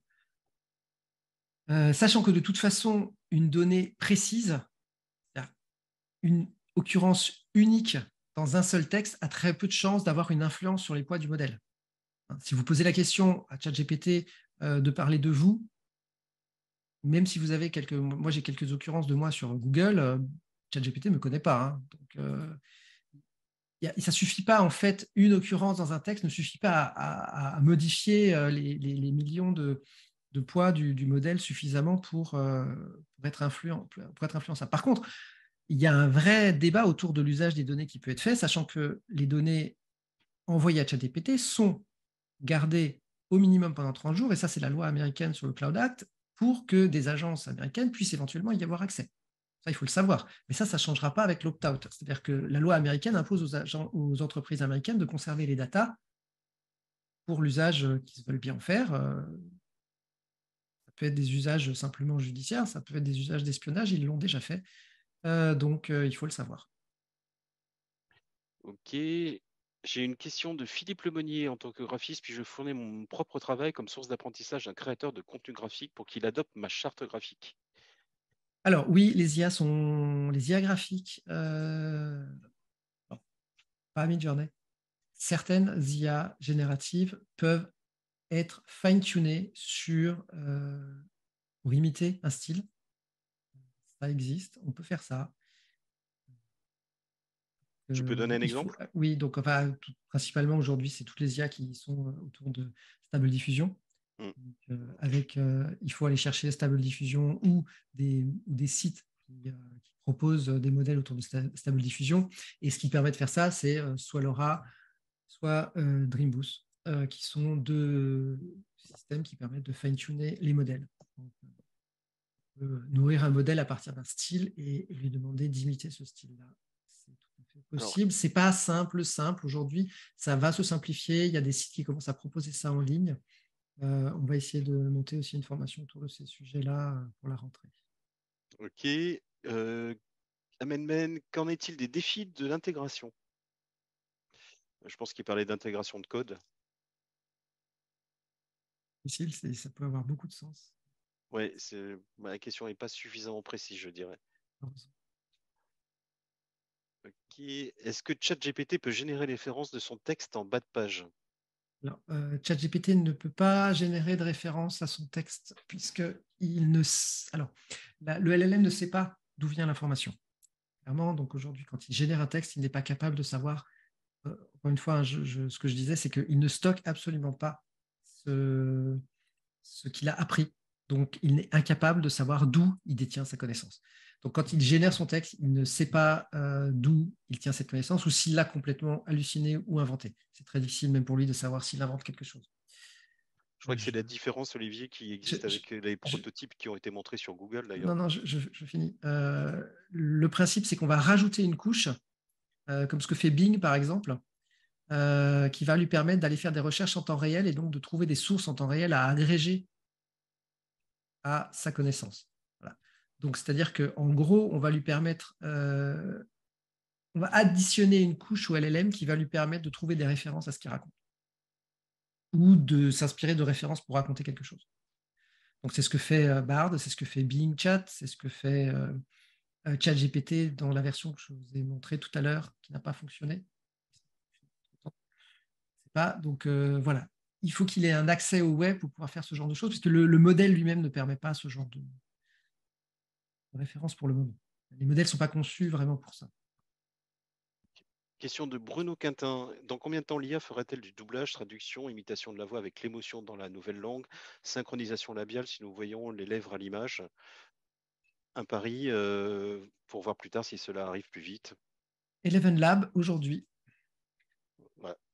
C'est en cours. Ouais, c'est ça, vraiment, c'est en ça cours. fonctionne quasiment enfin, le doublage à partir de texte avec les émotions, etc. Alors, avec les émotions, non, parce qu'en fait, on est en text-to-voice, donc c'est-à-dire qu'on tape un texte et il est transcrit, donc c'est difficile dans un texte, donc c'est l'IA qui va interpréter les émotions. On va probablement arriver avant la fin de l'année à avoir des modèles voice-to-voice qui permettent de modifier la voix à partir de l'IA. Donc là, effectivement, ça pourra. Mais le text-to-voice fonctionne aujourd'hui très bien. Il y a Eleven Lab qui fait quelque chose de très bien et il y en a un autre qui est sorti, qui a été présenté la semaine dernière. J'ai oublié le nom, je l'ai vu passer, assez impressionnant. C'est un projet de Google. Voilà, ça arrive là, sur vos écrans en ce moment. Alors, le temps passe. Alors, je pense qu'on va pas tarder à terminer parce qu'on a largement débordé d'après les horaires prévus. Je te propose qu'on réponde à une toute dernière question qui est celle qui est la plus. Voilà. Quelle est l'IA qui te bluffe le plus?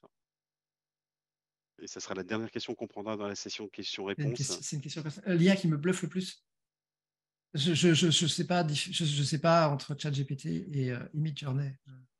Je suis un passionné d'images. Voilà, j'ai consacré une bonne partie de ma vie à l'image et ce que fait Midjourney est vraiment exceptionnel. On peut y passer beaucoup trop de temps. Mais s'il y a une IA qui m'a bluffé ces derniers mois, c'est ChatGPT, forcément. C'est quelque chose auquel on ne s'attendait pas, même si on était dans le domaine aussi vite, aussi fort. Et je pense que même chez OpenAI, quand ils ont vu arriver ça, ils ont été surpris parce que c'est assez exceptionnel. Le résultat attendu était quelque chose d'extraordinaire, mais ce qui est là aujourd'hui est quand même un outil qu'on ne pensait pas forcément avoir tout de suite.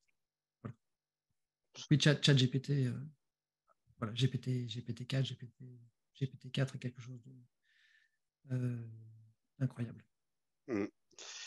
Merci Olivier, merci à tous ceux qui étaient présents pour ce webinaire. Nous allons clore là maintenant la session parce que nous avons beaucoup largement débordé. Je suis désolé, mais le sujet était très intéressant et vous étiez très intéressés par ce sujet. Merci infiniment Olivier pour ta présentation. Merci à vous tous d'avoir participé, d'être venus en masse. C'est vraiment intéressant d'avoir tous ces gens présents ici, toutes ces questions. Donc voilà, merci. Et j'espère qu'on aura l'occasion de reproduire ce genre de format qui est extrêmement intéressant. Merci à vous.